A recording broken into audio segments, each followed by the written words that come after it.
Assalamualaikum warahmatullahi wabarakatuh. Mari kita awali kaji kita dengan baca basmalah. Bismillahirrahmanirrahim. Alhamdulillah alladzi anzala ala abdil kitab wa lam yaj'al lahu iwaja. Asyhadu an la ilaha illallah wahdahu la syarikalah wa asyhadu anna Muhammadan abduhu wa rasuluh la nabiyya ba'dah. Allahumma shalli wa sallim wa barik ala nabiyyina Muhammad wa alihi wa sahbihi wa mawala wa la hawla wa la quwwata illa billah, amma ba'd. Jamaah pengajian rutin ranting Muhammadiyah, ranting Aisyah penculuk yang dirahmati Allah, yang saya hormati. Mari kita senantiasa meningkatkan syukur kita kehadirat Allah SWT yang atas limpah curah nikmat karunia-Nya kita sekalian masih bisa melaksanakan seluruh aktivitas kegiatan kita, terutama yang paling kita rasakan saat ini adalah disampaikannya niat dan umur kita untuk bersama-sama berjamaah sholat isya di masjid ini, dan kita lanjutkan dengan taklim. Salawat dan salam semoga terlimpah kepada Rasulullah Muhammad sallallahu alaihi wasallam, keluarga, sahabat dan seluruh pengikutnya hingga yaumul qiyamah. Amin. Jamaah yang dirahmati Allah, beberapa saat yang lalu saya sudah menyampaikan tentang wahyu.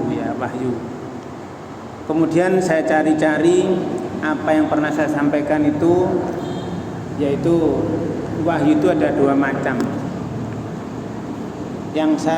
Allah menggunakan kata wahyu, jadi wawu hakya itu memang ada dua macam. Itu yang saya pikir sendiri, saya renungkan, wahyu ternyata memang ada dua. Dari ayat yang sudah pernah kita pelajari itu, wahyu yang pertama adalah dari Allah, itu yang diturunkan kepada Rasulullah. Nah, wahyu yang kedua itu adalah wahyu dari setan, yang memang untuk dia menyampaikan kepada teman-temannya, sahabat-sahabatnya untuk membantah. Nah, ternyata kemudian saya cari, kemudian saya tanyakan ke kecerdasan manusia buatan itu, kecerdasan buatan yang alacak ya, itu Allah sudah memberikan ilmu yang sedemikian rupa, kemudian ada alat, ada sistem yang dibuat manusia ya, itu sudah dilatihkan. Kalau kita manusia, sering disampaikan oleh Pak Siddiq dulu juga ya, bahwa seorang manusia, Allah akhrajakum min butuni ummatikum, kalian dikeluarkan dari perut ibu kalian, itu tidak tahu apa-apa. Kita manusia harus mulai dari mendengar, melihat. Nah, di sana ada membaca dan menulis. Nah, itu barulah manusia mengisi memorinya, mengisi akal pikirannya. Dari semua memori itu dilogikakan akal pikiran, sehingga kalau orang sudah dewasa namanya mukallaf ya, diberi beban taklif, kan dia sudah berakal. Kalau orang tidak berakal, akalnya nggak sehat, berarti tidak ada beban itu.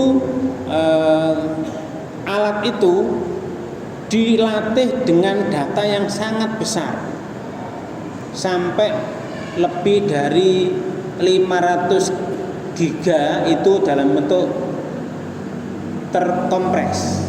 Kalau dijabarkan itu lebih dari beberapa tera. Ya. Nah, ini akhirnya di sana ketemu. Oh, ternyata yang pernah saya pikir itu saat ini wahyu itu ada dua macam, ternyata sudah pernah disampaikan oleh sahabat Ibnu Abbas.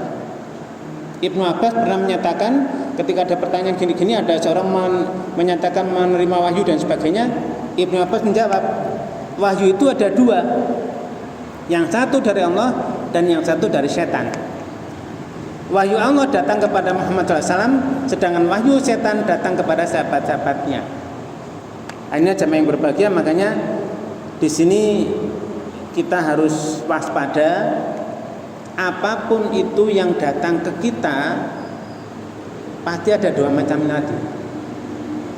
Nah, ketika kita dalam hal akidah dan ibadah, kita tidak boleh tidak harus ada panduannya dari Allah dan dari Rasulullah itu.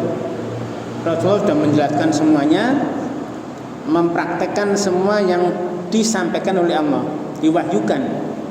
Nah, selain itu dalam hal muamalah berarti semuanya halal kecuali ada larangan. Jadi kalau akidah ibadah, kalau tidak ada perintah tidak boleh dilakukan. Nah, ini prinsip utama. Nah, jamaah yang berbahagia, kalau kita pikir lagi bahwa kita sudah ternyata dihadirkan di muka bumi ini, beberapa saat yang sudah sampaikan itu ada tugas-tugas kita, ada tugas manusia, karena sudah terlanjur kita sudah lahir di sini, sudah ada di bumi ini. Nah, maka panduan kita sekali lagi harus wahyu dari Allah tadi. Wahyu dari Allah itu harus jadi panduan kita. Udah tidak boleh tidak. Jangan sampai meragukan satu kata pun wahyu dari Allah. Tidak boleh. Kalau kita cek itu hanya paling-paling di data bait ya, data bait itu hanya 1,3 MB. Hanya itu tok. Data itu yang ada merupakan wahyu yang sudah Allah turunkan kepada Rasulullah Muhammad SAW. Tanzilum Rabbil Alamin. Kalau kita cek Tanzilum Rabbil Alamin ada 2 ayat. Kalau Tanzilun saja itu ada 8. Nah, itu mau tidak mau harus kita baca. Walaupun sehari 1 ini kita baca. Nah, makanya kalau kita cermati lagi itu nanti per kata itu nanti ada maksudnya tersendiri. Jadi Allah menggunakan kalimat kata per kata itu benar-benar detail. Nah, jamaah yang berbahagia, untuk saat ini mari kita coba membaca Allah yang sudah Allah wahyukan pada Rasulullah, yaitu di surat ke-38 surat Shad ayat 26. Ini sebagai panduan hidup kita. Apa saja nanti yang ada di sana. Yaitu Allah berfirman, a'udzubillahi minasyaitonir rajim. Ya Dawudu, inna ja'alnaka khalifatan fil ard. Fahkum bainan nasi bil haqq. Wa la tatabil hawa fayudillaka an sabilillah. Innal ladzina yadilluna an sabilillah lahum adzabun syadidun bima nasu yaumal hisab. Yang maksudnya, wahai Daud, ya Dawuda, ya wahai Daud. Ini panggilan memang khusus kepada Nabi Daud. Nabi Daud di sini kalau kita berpikir adalah salah satu yang dipakai contoh untuk manusia ciptaannya. Inna, sesungguhnya kami, ja'alnaka, menjadikan engkau, ya, telah menjadikan engkau, menggunakan di sini kata kerjanya kata bentuk pasten lampau, fi'il madhi, khalifatan fil ard. Khalifah berarti khalifah fil ard, di bumi. Sehingga jamaah yang berbahagia, kalau di sini yang dimaksud amanah ini, inna ja'alnaka, sungguhnya kami, ya aku sudah menjadikan engkau khalifatan fil ard, khalifah, pemimpin di muka bumi. Nah, ini menunjukkan bahwa peran penting dari pemimpin sebagai pengelola, penegak keadilan sesuai dengan petunjuk Allah. Karena memang saat ini luar biasa. Apalagi viral zaman sudah kayak sekarang ini, kita harus benar-benar waspada, hati-hati. Kita harus benar-benar memohon supaya kita ini diteguhkan di dalam berpegang di agamanya. Kalau perlu ya sehari entah berapa ratus kali, yang penting gak usah dihitung. Allahumma muqallibal qulub tsabbit qalbi ala dinik. Atau ya muqallibal qulub tsabbit qalbi ala dinik. Ini harus benar-benar kita benar-benar cermati ya. Karena memang saat-saat ini luar biasa.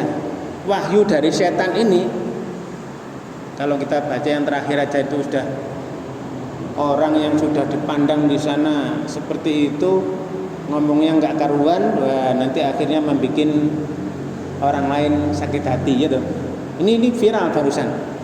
Ini jadi khalifah di sini tidak hanya berarti pemimpin partai secara politik atau secara politik total ya, tetapi sebagai wakil Allah di muka bumi, menjaga bumi sesuai dengan keahlian, sesuai dengan kompetensi kita masing-masing. Amanah dan tanggung jawab serta ketakwaan ini harus benar-benar kita jaga.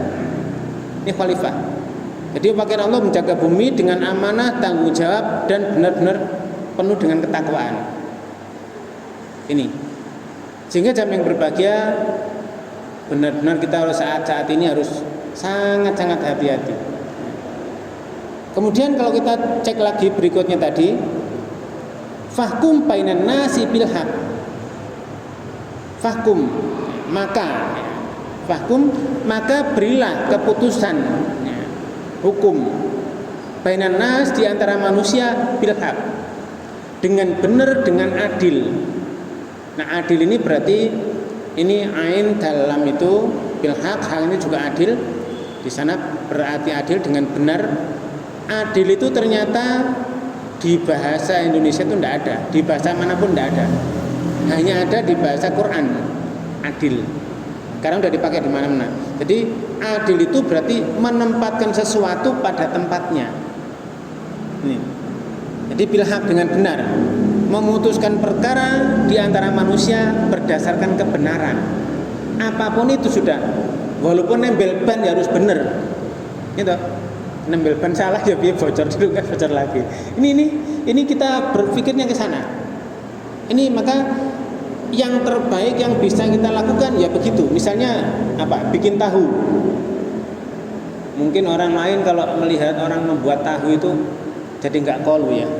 Apa? Kakinya sandalnya dilepasin semua kaki, terus diinjek-injek itu kedelinya dan seterusnya. Kalau ada orang, waduh nggak higienis. Saya coba pakai sepatu, dibersihkan, diinjek-injek, enggak jadi tahu. Duh, ada apa rahasianya? Apalagi tempe. Ini kita berpikirnya ke sana untuk apa? Ternyata harus benar-benar bersih. Walaupun di tubuh kita ya harus bersih. Ya, tidak harus pakai alat-alat yang katakan tadi, kaki nggak boleh pakai kaki langsung, tapi pakai alas atau apapun yang lain, ya nggak jadi bagus. Sehingga di sini hukum Allah itu bukan berdasarkan keinginan pribadi, bukan atas diri sendiri maupun keinginan eksternal dari luar, tak boleh. Pokoknya bilhaq ya dengan kebenaran, dengan hukum Allah. Nah, kalau kita berbicara hukum Allah, ya tadi, apalagi saat ini ini untuk melihat angkasa di luar bumi itu. Teleskop semakin diperbesar. Kalau dulu zamannya tahun 2009 itu teleskop Hubble, dilanjutkan teleskop James Webb dan seterusnya. James Webb ini sekarang ini yang bisa dilacak oleh teknologi manusia yang Allah sudah berikan pada manusia, maksudnya ya teknologinya sama teknologi Allah, tapi diberikan pada manusia itu sudah mencapai sekian ribu tahun cahaya. Nah, di situ hukumnya Allah luar biasa besar. Kalau kita tulis nggak cukup itu. Ya. Tinta lautan di bumi dipakai nulis hukumnya Allah jelas nggak cukup. Habis dibuat lagi, diambil lagi sampai 7 kali ya tetap nggak cukup. Ini hukum Allah. Maka kalau kita lihat tadi diameter bumi hanya 13.000 km.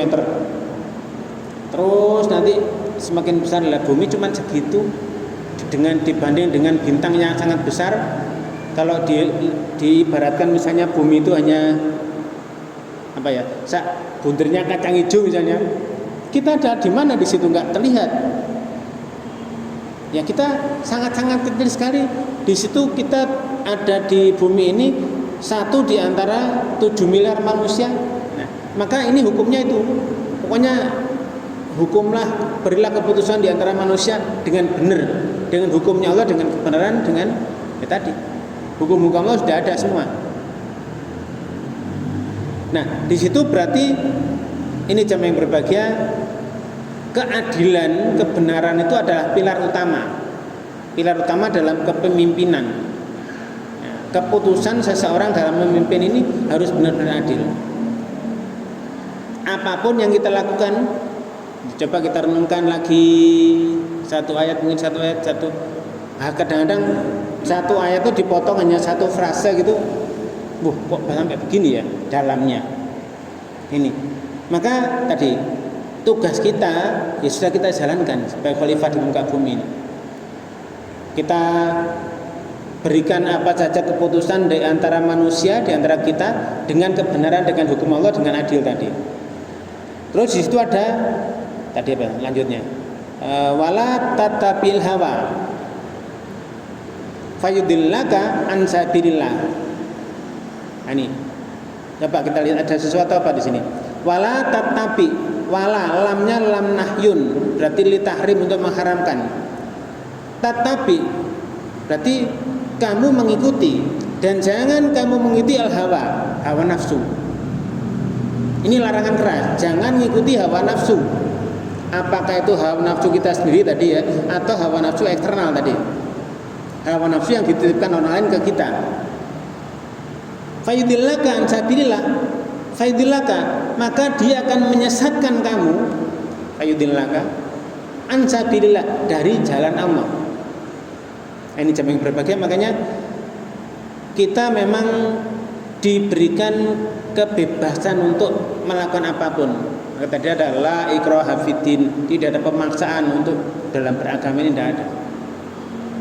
Tapi kita di situ ada tadi Allah waliyul ladzina amanu. Allah itu walinya, bentuknya bentuk ini tunggal. Allah pemimpin orang yang beriman. Tapi kalau orang yang kafir pemimpinnya banyak. Nah, di sini jangan mengikuti hawa nafsu. Hawa nafsu, keinginan yang didasarkan pada ego pribadi, emosi, kepentingan pribadi, atau apapun yang di sana bertentangan dengan petunjuk Allah. Yang itu datangnya dari setan. Wahyu dari setan. Ini. Nah, konsekuensi logisnya apa? Allah sudah menerangkan tadi. Kalau kamu mengikuti hawa nafsu, makanya jangan mengikuti hawa nafsu. Konsekuensinya kalau mengikuti hawa nafsu, fayudillaka an sabilillah. Nanti dia akan menyesatkan kamu, membuat kamu menyimpang dari jalan Allah. Menyimpang dari jalan Allah, menyimpang dari kebenaran, menyimpang dari keadilan, menyimpang dari kebajikan. Ini jamaah yang berbahagia, makanya ini wanti-wanti untuk saat itu ya. Nabi Daud itu berapa? Kalau kita ke Nabi Muhammad itu 1600-an, 1400. Ke zamannya Nabi Isa itu sekitar 2000 lebih. Nabi Daud berarti setelah Nabi Musa, sekitar 3000-an tahun yang lalu. Ini diwanti-wanti sejak saat itu. Rasulullah diberikan wahyu oleh Allah seperti itu. Nah, sekarang sampai ke kita. Kemudian lanjutnya tadi, innalladzina yadhilluna an sabilillah lahum adzabun syadidun bima nasu yaumal hisab. Ini. Inna sungguh. Tenanan ini, sungguh. Alladzina, itu mereka orang-orang yang yadilluna, mereka yang sesat, mereka yang menyimpang dari kebenaran, mereka yang menolak hukum Allah, menolak petunjuk Allah. Ini mereka yang benar-benar menolak tadi, ansabilillah, lahum, bagi mereka adzabun siksaan syadidun. Ini bentuk superlatif ya, bentuk sangat-sangat keras, sangat-sangat berat. Kenapa kok dia bisa sampai menyimpang dari jalan Allah? Kenapa mereka kok sampai tersesat? Ini bimana su yaumal hisab, karena mereka melupakan itu namanya hari perhitungan yaumal hisab. Nah, jam yang berbahagia, hari perhitungan, hari akhirat ini seharusnya menjadi pengingat untuk manusia itu bertindak. Kalau kita ingin akhirat, ya nanti begini, akhirnya begini. Misalnya setahun lagi, kalau sekarang saya melihara kambing, misalnya setahun lagi begini. Kalau saya tidak melakukan apa-apa, berarti tidak dapat apa-apa.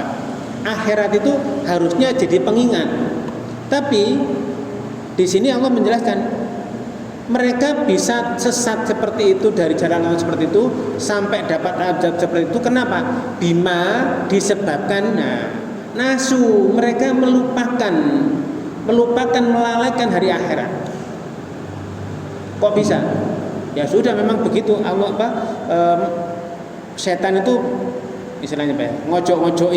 Ngojok-ngojoki manusia supaya dia berbuat melupakan akhirat. Dia kepingin cepat hidup di dunia ini aja. Ini bisa kita cek di surat ke-17, surat Al-Isra ya, ke-17. Tadi sudah dibaca ibu-ibu awalnya, ayat ke-18. Man kana yuridul ajilata ajalna lahu fiha ma nasya'u iman nuridu tsumma ja'alna lahu jahannam yaslaha madhmumman madhkura. Ini mangkana, man berarti barang siapa saja, ada man. Mangkana adalah dia itu berada, siapapun dia. Yuridu berarti ini kata dasarnya aroda ya, menghendaki. Yuridu berarti bentuknya bentuk fi'il mudhari, present tense, present continuous, future dan terusnya, berarti sekarang dan terusnya. Siapa saja orangnya yang menginginkan al-ajilah, sesuatu yang disegerakan, maksudnya dunia ini tok ya. Ajalna lahu fiha, ajalna lahu fiha berarti kami segerakan itu baginya di dalamnya. Manasya, siapapun yang kami kehendaki. Nah, jam yang berbahagia ini orang tadi melupakan akhirat. Kenapa? Karena dia kepingin cepat-cepat di dunia ini dapat enaknya, dapat senangnya. Kalau sekarang namanya hedonisme ya, disebut sebagai seperti itu.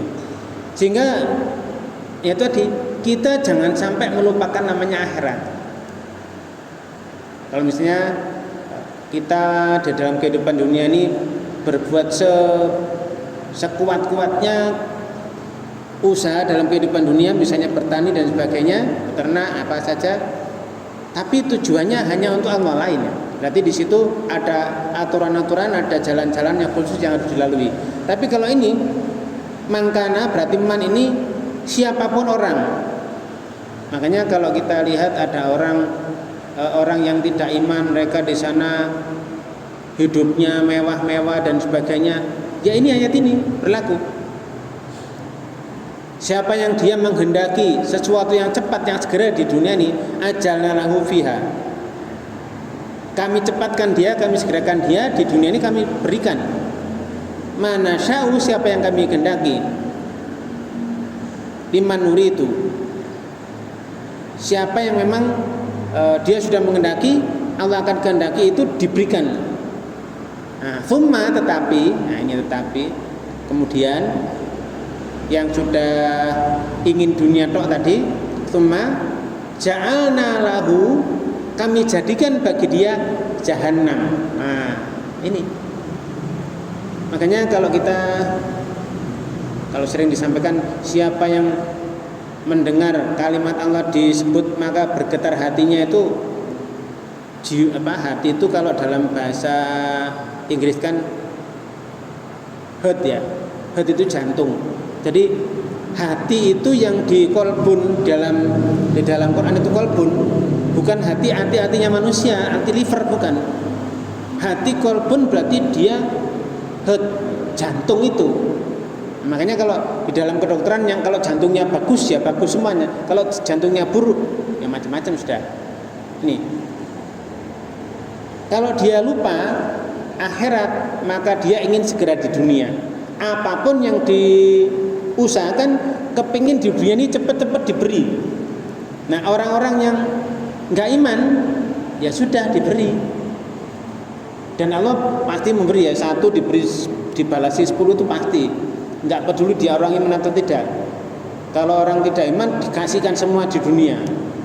Kalau orang iman entar sebagian diberikan di akhirat. Nah, itu akan diberikan oleh Allah kepada siapapun yang dia kehendaki sendiri. Tapi kemudian kami jadikan dia tsumma ja'alna lahu jahannam. Nah, akhirnya nanti ya jahanam itu. Disediakan jahanam itu sudah. Ya selaha, nah dia memasukinya neraka itu nanti jahanam itu nanti di kehidupan yang kedua madhmuman madhura. Jadi dalam keadaan tercela dan terusir. Madhmuman madhura, tercela dan terusir. Sehingga jamaah yang berbahagia, maka di sini kita harus benar hati-hati. Ini tadi yang kepingin cepat tadi hanya berdasar nafsu. Nafsu dari mana tadi? Jangan kamu ngikuti nafsu. Nafsu dari mana? Dari wahyu setan. Kalau kita telusur tetap dua tadi. Kalau orang yang lurus ingat akhirat mengikuti wahyunya Allah yang sudah disampaikan kepada Rasul, ditanzilu mirabbil alamin kepada Rasul. Kalau yang ikuti ingin cepat-cepat dunia dapat, dia dapat wahyunya dari setan. Selalu kalau kita telusur ada di situ. Sehingga itu tadi. Kalau kita lihat lagi bahwa Islam ini mengajarkan keseimbangan. Kalau memang dia dapat ingin dunia tok, ya dapat. Bahkan kemarin itu saat Ahad pagi kalau salah itu dijelaskan ada orang yang oleh Mas Iqbal itu ya, orang selesai ibadah haji doanya cuma Rabbana atina fid dunya itu tok, hasanahnya enggak, akhiratnya juga tidak, kepingin dunia tok cepet. Kenapa begitu? Kembali lagi, asalnya dia dapat wahyu dari setan kepada teman-temannya, terus dia ngikuti hawa nafsu, dia ngikuti kepingin cepet-cepet di dunia ini, ajalallahu tadi. Kenapa? Karena dia dilupakan oleh akhirat, oleh setannya, diwahyui oleh setan agar dia melupakan akhirat, akhiratnya lupa, udah dia kepingin cepat di dunia top. Makanya sekali lagi bahwa kita harus mengikuti wahyu dari Allah. Apa yang disampaikan Rasulullah, yaitu kita ikuti. Maka kadang-kadang saya mikir ya, ternyata yang saya pikirkan sekarang ini sudah pernah dipikirkan orang dulu-dulu. Oh, sahabat-sahabat dulu sampai kok gini ya. Oh ternyata ternyata sumbernya ada. Dulu sahabat pernah gini. Apa yang disampaikan begini. Oh iya. Kalau orang berpikir dengan jernih, ya, wahyu Allah kita dipikiran ayat demi ayat, kata demi kata, sehingga dia dapat menyimpulkan. Ternyata kesimpulan itu sudah pernah disampaikan zaman dulu 1400 tahun yang lalu. Ini jamaah yang berbahagia, makanya kita kembali lagi harus ingat akhirat sehingga kita jangan sampai lupa. Ini kalau kita lihat lagi di kelanjutannya, yaitu di ayat ke-19-nya, kalau itu tadi sudah dunia seperti itu, bagaimana? Wa man aradal akhirah wa sa'alaha sa'yaha wa huwa mu'minun fa ulaika kana sa'yuhum mashkura. Nah ini Allah memberikan arahan pada kita. Kalau tadi Daud sudah seperti itu, diwanti-wanti jangan ikuti hawa nafsu. Nah, terus ini Allah memberikan arahan. Waman aroda dan man siapa saja aroda yang dia menghendaki al-akhirah akhirat ya, wasa'a dan dia berusaha laha kepadanya kepada akhirat itu sa'yaha dengan usaha yang sekeras-kerasnya usaha benar-benar untuk itu wa huwa mu'minun dan dia itu orang yang beriman. Mukminun amanah kata dasarnya sehingga di sana ada kalau mukmin berarti orangnya, orang yang beriman. Dia iman. Faulaika maka mereka itulah karena adalah sa'yum usahanya itu usaha keras mereka itu maskuro dibalasi, disyukuri berarti diberi balasan. Sehingga jamaah yang berbahagia disinilah kita mendapatkan bimbingan Allah. Kita dijadikan khalifah harus ngikuti sesuatu apapun dihukumi dengan hukumnya Allah, nggak boleh ngikuti hawa nafsu, jangan sampai melupakan akhirat. Kalau gitu hawa nafsu nanti pasti lupa akhirat. Terus di situ kalau sudah tadi lupa akhirat itu gara-gara diwahyui oleh setan, sehingga kita ingin dunianya. Ada orang-orang tadi orang-orang yang diwahyui setan maka dia dunianya kepingin cepat, tidak ingin yang akhirat-akhirat. Nah tapi kalau orang yang ingin akhirat, nah, wasa'a ya dia benar-benar usaha, sungguh-sungguh usaha kepadanya kepada akhirat itu, usahanya benar-benar terfokus di sana. Sa'yaha berarti tenanan. Nah, wa huwa mu'minun. Dasarnya, prinsip dasarnya harus dia harus mukminun ya. Dia harus mukminun. Poin utamanya harus iman. Kalau tidak iman ya sia-sia. Kalau ada orang yang usaha di dunia dengan sangat kerasnya, jualan apa saja lah sudah ya. Itu poin utamanya niatnya dulu. Iman ya, niat imannya benar-benar. Jadi tidak boleh melanggar syariat, tidak boleh. Inilah makanya kalau tadi di situ dikatakan usahanya serius, sungguh-sungguh, saya tadi usahanya serius, maka dia nanti akan dibalasi oleh Allah dengan akhirat, dengan benar-benar kehidupan yang enak. Jadi dibalasi nanti berarti dibalasi surga. Maka ini kalau dia mengendaki akhirat tadi, usaha yang keras itu pasti akan dibalasi dengan surga. Faulaika yang mereka itu usaha kerasnya itu karena sa'yum maskuro. Usaha mereka dengan apapun yang dia usahakan niatnya memang hanya untuk Allah ya. Tidak untuk yang lain-lain, ngikuti hukumnya Allah. Dia benar-benar imannya tidak tercampur macam-macam, usahanya benar. Nah, maka nanti dibalasi oleh Allah dengan disyukuri, diberikan kenikmatan di surga. Nah ini jamaah yang berbahagia, makanya mari kita, Rasulullah sudah menyatakan ini yang terbaik di antara kamu adalah yang paling bermanfaat bagi manusia. Khairukum anfa'uhum linnas. Siapa yang terbaik bagimu? Ya yang banyak manfaatnya. Dokter bermanfaat, pengusaha bermanfaat, semuanya bermanfaat. Tukang gaya tempe ya bermanfaat, membagi protein pada masyarakat.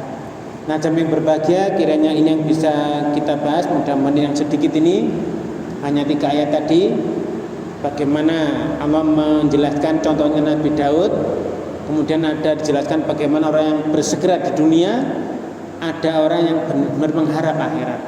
Nah, kita dengan akal pikiran kita, Allah sudah memberikan arahan pada kita, maka mudah-mudahan kita nanti benar-benar dimasukkan ke dalam surganya dengan ridhonya, bersama-sama bisa ini di surganya. Amin. Mari kita akhiri kajian ini dengan hamdalah dan doa kafaratul majlis. Alhamdulillah, amin. Subhanakallahumma wa bihamdika asyhadu an la ilaha illa anta astaghfiruka wa atubu ilaik. Terima kasih atas segala perhatian, mohon maaf atas segala kekurangan. Wabillahi taufiq hidayah. Assalamualaikum warahmatullahi wabarakatuh.